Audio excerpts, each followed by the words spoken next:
Google কিন্তু তাদের নতুন ফ্ল্যাগশিপ সিরিজ কিন্তু এই আগস্ট মাসে কিন্তু অলরেডি লঞ্চ করতে যাচ্ছিল, কিন্তু তারা চেয়েছিল যেটা মিন সিক্রেট রাখতে। কিন্তু 2024 যে প্ল্যান্ট লঞ্চ ইভেন্টটা হয়েছিল তার আগে কিন্তু স্মার্টফোনে অনেকগুলো লিকস এন্ড রুমার্সের তথ্য অনুযায়ী কিন্তু কিছু স্পেসিফিকেশন কিন্তু আমরা অলরেডি জানতে পারলাম। মূলত আপনি স্ক্রিনে কিন্তু পিক্সেল 8 প্রোর সাথে কিন্তু 9 প্রো এক্সেল এর কম্পারিজনটাও দেখতে পাচ্ছে। গুগল কিন্তু এবারও তাদের যে সেকেন্ড জেনারেশন ফোল্ডেবল স্মার্টফোনগুলো রয়েছে তার নামও কিন্তু বাই মিস্টেক আপনার রিভিল করে দিয়েছে। অবশ্যই যে ভিডিওটা মিনস আপনি বলতে পারেন যে ভাইরাল হয়ে গেলে সেখানে অবশ্যই দেখতে পাচ্ছেন পিক্সেল 9 সিরিজের যে ফ্ল্যাগশিপ সিরিজগুলো লঞ্চ হবে তার কম্পিটিটরের সাথে কিন্তু এটা অলরেডি কম্পারিজন করা হচ্ছে। আর এই কম্পারিজনে কিন্তু আপনার 9 প্রো এক্সেল এবং 9 প্রোর অবশ্যই যে সব মিস বলতে পারেন, অন্য কথা বলতে পারেন যে কি কি জিনিস আপনার সিমিলারিটি রয়েছে, কি কি জিনিস আপনার ডিফারেন্সেস রয়েছে। ইন দ্য আদার হ্যান্ড আপনি এটাও বলতে পারেন যে গুগলের এই লিককৃত তথ্য মিস ভিডিওটা কিন্তু বলতে পারেন যে গুগলকে পুরো সর্বনাশ করেছে। সর্বনাশ বলতে আমি এটা বোঝাচ্ছি আপনাকে যে সারপ্রাইজ টাকা তারা কিন্তু দিতে চাইলো সেটা কিন্তু আর দিতে পারে না আর কি। আর লিক্স ভিডিও তো অবশ্যই দেখতে পাচ্ছেন যে গুগলের যে আপকামিং ফ্ল্যাগশিপ স্মার্টফোন গুলো রয়েছে সেগুলো প্রিভিউ কিন্তু অবশ্যই দেখতেই পাচ্ছেন।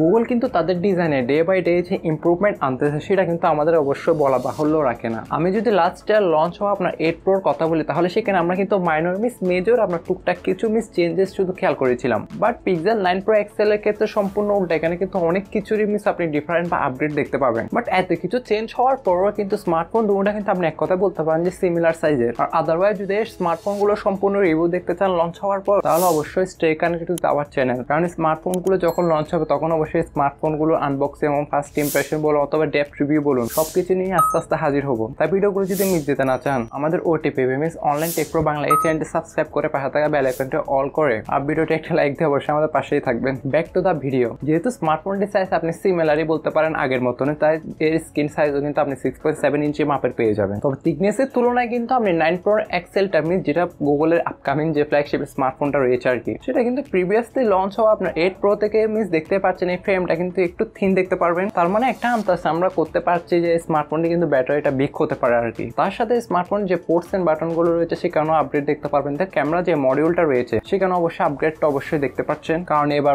পিক্সেল 9 প্রো এক্সেল এ কিন্তু আপনি নিউ রিয়ার ক্যামেরা বার দেখতে পারবেন উইথ রাউন্ডেড এজেস, যেটা আদারওয়াইজ বলতে পারেন যে পিক্সেল 8 প্রো রয়েছে মিস ওটার যে বক্সে যে ডিজাইনটা রয়েছে সেটাতে কিন্তু এটাতে কিন্তু আপনার একটু আপগ্রেডেড বলতে পারেন অথবা একটু হাইটেকও বলতে পারেন। মিস বলতে এক কথা বলতে পারেন যে একটা অন্যরকম ফিল দিয়ে থাকবে আপনাদেরকে। তবে এটা মূলত ডিপেন্ড করে যে একজন ইউজারের উপরে, কারণ সবার চয়েস তো আর সেম না। ইভেন আপনি ক্যামেরা মডিউলের দিকে একটু লক্ষ্য করলেই দেখতে পারবেন যে ক্যামেরা মডিউলের ডিজাইনটাও কিন্তু ম্যাট ফিনিশ দেওয়া হয়েছে এবার। আর এতে কিন্তু আপনি 16 জিবি র্যামও দেখতে পারবেন। তবে এতে কিন্তু তারা এআই তে ইমপ্রুভমেন্ট করছে গুগল 9 প্রো যতগুলো স্মার্টফোন লঞ্চ হবে আপনার। আমি একটা লিক্স এবং রোমার্সের তথ্য অনুযায়ী এও জানতে পারলাম যে তারা যে ক্যামেরাতে রয়েছে সম্পূর্ণ ক্যামেরাতে কিন্তু এবার ইমপ্রুভমেন্ট আনতে চলেছে। মিস অনেকগুলো আমরা এআই ফিউচার দেখতে পাবো, সেটা অবশ্যই লঞ্চ হওয়ার পরেই দেখতে পাবো আর কি। মিস কি কি ফিউচার দেওয়া হয়েছে এখানে। এর ব্যাপারটা অবশ্যই প্রিভিয়াসলি থেকে একটু বেশি থাকবে স্বাভাবিক। যে বেস ভেরিয়েন্টে রয়েছে সেটা প্রাইস অলমোস্ট $1100 কিংবা $1200 রাখা হতে পারে, আর যেটা একদম আপার ভেরিয়েন্ট রয়েছে সেটা প্রাইস অলমোস্ট কিন্তু $1600 রাখা হতে পারে। তবে এটা অবশ্যই একটা আন্দাজ আপনাদেরকে বললাম, এখনো প্রাইসিং সম্পর্কে আপনার কনফার্ম হয় নাই। আদারওয়াইজ এই গুগল পিক্সেলের 9 যে সিরিজগুলো রয়েছে ওটার কোন জিনিসটা আপনার সব থেকে বেশি ভালো লেগেছে আর আপনাদের মতে এই স্মার্টফোনগুলো কোন প্রাইসে লঞ্চ হওয়া উচিত তা সব অবশ্যই আমাকে কমেন্টে জানাতে ভুলিয়েন না। হোপ গাইস ভিডিওটি সবারই ভালো লেগেছে, যেহেতু এটা একটা হ্যান্ডস অন ভিডিও বলতে পারেন। দেখা হচ্ছে নতুন কোন একটি ভিডিওতে, ততক্ষণ পর্যন্ত সবাই ভালো থাকবেন, সুস্থ থাকবেন, টেক কেয়ার, আল্লাহ হাফেজ, আসসালামু আলাইকুম।